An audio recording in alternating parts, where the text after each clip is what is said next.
Olá, para quem não me conhece, meu nome é Sérgio Guedes e você está no Automação Predial com Sérgio Guedes. Hoje a gente vai falar um pouco a respeito do coração do sistema de HVAC, a central de água gelada. Você sabia que a maior parte da climatização de um prédio começa num único lugar, longe de onde realmente o ar-condicionado sai e vem climatizar o teu ambiente? Pois muito bem. O ar-condicionado que é feito à base de água gelada tem que ter essa produção de água gelada em algum lugar. É a central de água gelada que nós vamos mostrar agora em alguns detalhes para vocês, ok? Então, vocês estão vendo aí uma imagem, é uma imagem de supervisório, mas que ilustra bem o que você vai encontrar numa central de água gelada, tá? Vocês veem os principais elementos, então, aqui esses quatro elementos centrais, que são os chillers, são exatamente os resfriadores de água.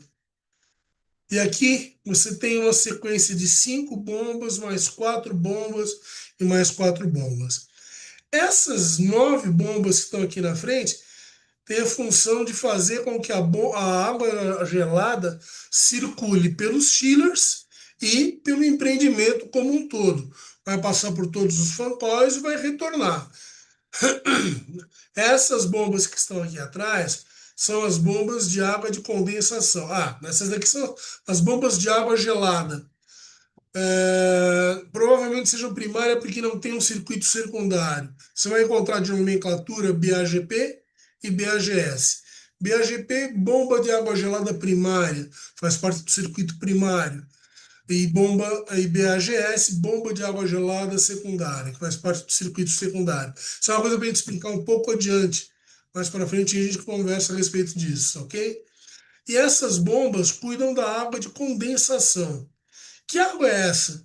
É a água que refrigera o compressor dos chillers, porque senão ele aquece demais e ele passa a trabalhar fora da temperatura ideal de maior eficiência que o fabricante informa no manual. Então é importante que você tenha, isso nós estamos falando também de um chiller com a condensação refrigerada à água, mais comumente chamado um chiller à água. Você pode ter um chiller refrigerado a ar. Certamente vai ser mais ou menos uma coisa parecida com a conjugação desse elemento, que é o chiller, com esse elemento que está aqui atrás, que é a torre de arrefecimento. Como é que é a história? Como é que funciona essa torre? Na verdade, a gente manda a água de condensação, vem para essa torre, ela entra por cima na torre e cai, despenca. Tem um ventilador que puxa o ar pelas laterais e solta por cima. Isso faz com que ele troque calor com essa água que está morna. E ela cai numa bacia jamais com uma temperatura já bem mais baixa do que o que ela entrou. E aí ela retorna para o chiller para poder fazer o trabalho de refrigeração dela. Eu vou ter um detalhe mais adiante, mas em linhas gerais a central de água gelada é formada por esses equipamentos. Aqui vocês têm a imagem de um chiller. Ele é feito basicamente de dois componentes, essa parte de cima e essa parte de baixo. Uma das duas partes, eu não vou saber dizer qual é o evaporador, qual é o condensador, mas no evaporador circula uma serpentina de água que vai ser esfriada pelo evaporador. E na parte de cima é o condensador, é onde o gás é comprimido, o gás, fluido refrigerante, vai ser comprimido antes de passar pela válvula de expansão. Eu vou explicar um pouquinho adiante, talvez tenha feito uma certa confusão, vocês vão entender no próximo slide. Agora a gente está com um slide mostrando as bombas de água gelada, que estão aqui notem que elas têm um isolante, essa parte de alumínio aqui, ela é revestida por um isolante térmico, porque ela tem que manter essa água fria o máximo possível até chegar na distribuição dos fancóios. Então, todo esse trajeto é feito com isolante térmico. Porque ela sai daqui, se não me engano, a 5 ou 6 graus. E ela tem que chegar lá a 7 graus no máximo, para poder entrar na serpentina do fan coil, trocar calor com o ar que é ventilado, e aí ela retorna numa outra temperatura. Pode chegar a 13 graus até. E essa daqui, toda a água de condensação, a tubulação é verde. Você veja que a bomba de água gelada, a tubulação é azul, onde aparece a tubulação, você vai ver que ela é azul. E a de água de condensação é verde. Isso é uma convenção, provavelmente seja uma norma também, eu não sei lhe dizer com certeza. Aqui vocês têm uma bomba de água gelada ao lado das três bombas de condensação. Agora tá aqui, eu vou tentar explicar para vocês como é que é o funcionamento do chiller. Lembra que eu falei que ele tinha aqueles dois componentes? Um deles é o condensador e o outro o evaporador. Qual é a ideia? Dentro desse circuito verde, tem uma quantidade, um volume de gás refrigerante. E aí, quando eu aciono o chiller e eu ligo o motor, eu passo a comprimir esse ar. Eu tenho um compressor aqui e ele vai ser armazenado nesse condensador. Eu comprimo dentro do condensador. E aí ele sai por aqui. Quando ele passa por essa válvula, é aqui que a mágica acontece. É uma válvula de expansão. Ele baixa bastante a pressão do fluido que foi comprimido aqui. Ele estava com uma alta pressão, aqui ela baixa drasticamente. Essa diferença de pressão faz com que o fluido, esse gás refrigerante, ele resfrie, que ele refrigere, ele passa para dentro do evaporador do chiller.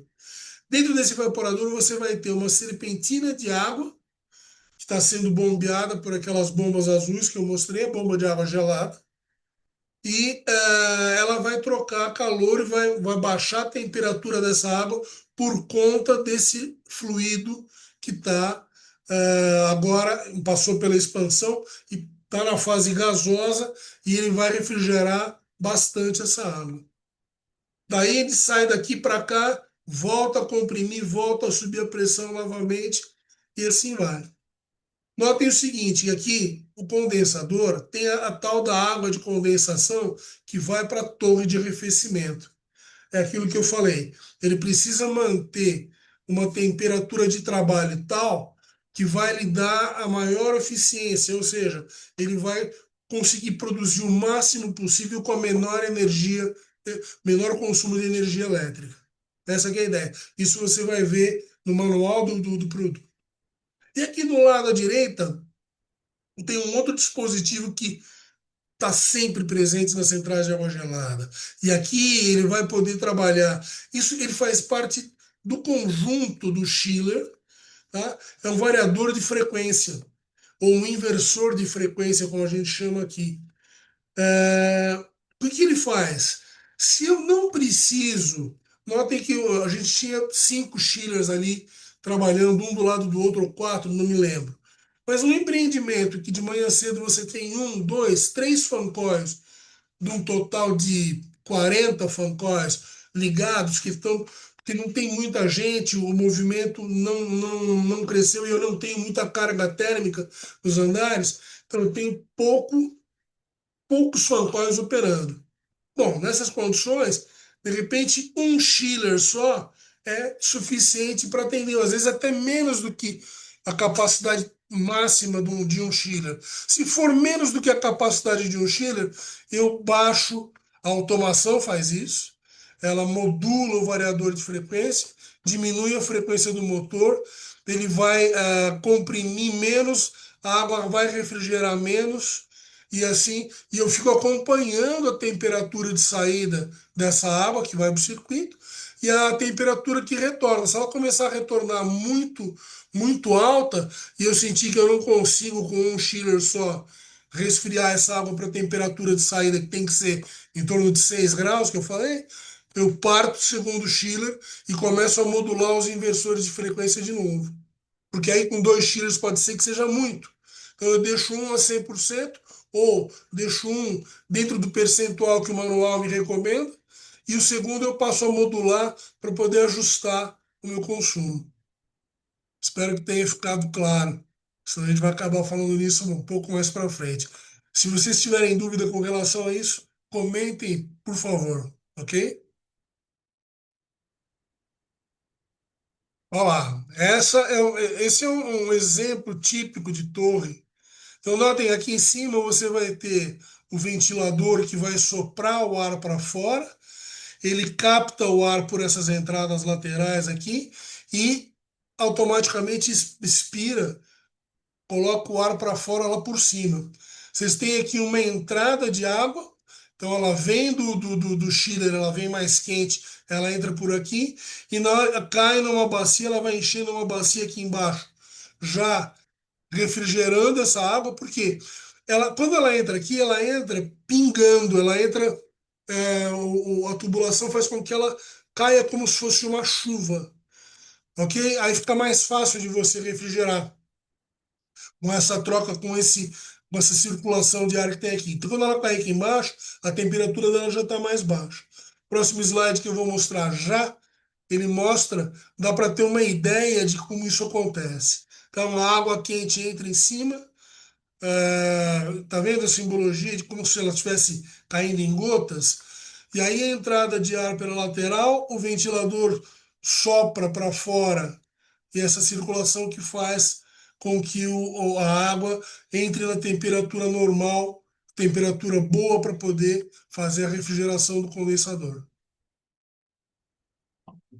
E essa é uma imagem de um inversor de frequência de uma marca famosa. Eu estou omitindo as marcas de uma maneira geral, mas quem é do mercado sabe qual é a marca desse inversor. E ele faz, aqui não tem muito o que mostrar, mas ele faz através de eletrônica justamente aquilo que eu falei. Ele modula a entrega de energia para o motor, para que ele vire mais rápido ou mais devagar, de acordo com a necessidade do sistema. Quem é que define essa necessidade? A automação. Então, a automação através de uma saída analógica, ou pode até ser, ela pode pegar as informações desse, porque tem muitas informações que são importantes para o sistema, mas aí ele faz essa coleta de informações através de um protocolo de comunicação. Ele não vai usar uma entrada digital nem uma entrada analógica. Ele vai utilizar uma entrada de comunicação, provavelmente serial, ok? E aí, de acordo com o protocolo que o fabricante determinou, né? Então, os dois equipamentos, a controladora e o inversor de frequência, se comunicam através de protocolo e você consegue coletar uma infinidade de informações que podem ser importantes para o teu processo. Essa fotografia era muito mais para ilustrar qual é a cara de um inversor de frequência. Então, gente, eu sei que é um item amplo e eu mostrei para vocês aqui um tipo de central de água gelada. Posso te dar um exemplo que era muito comum, hoje está perdendo um pouco dessa. Talvez nem façam mais, mas antigamente existia, vocês podem ter visto em algum lugar, um tanque de termoacumulação. São tanques enormes, enormes mesmo, estou dizendo, tanques de, sei lá, 20 metros de altura por 8, 10 metros de diâmetro, para estocar água gelada. Por quê? Porque, como o chiller é um grande vilão de consumo de energia, e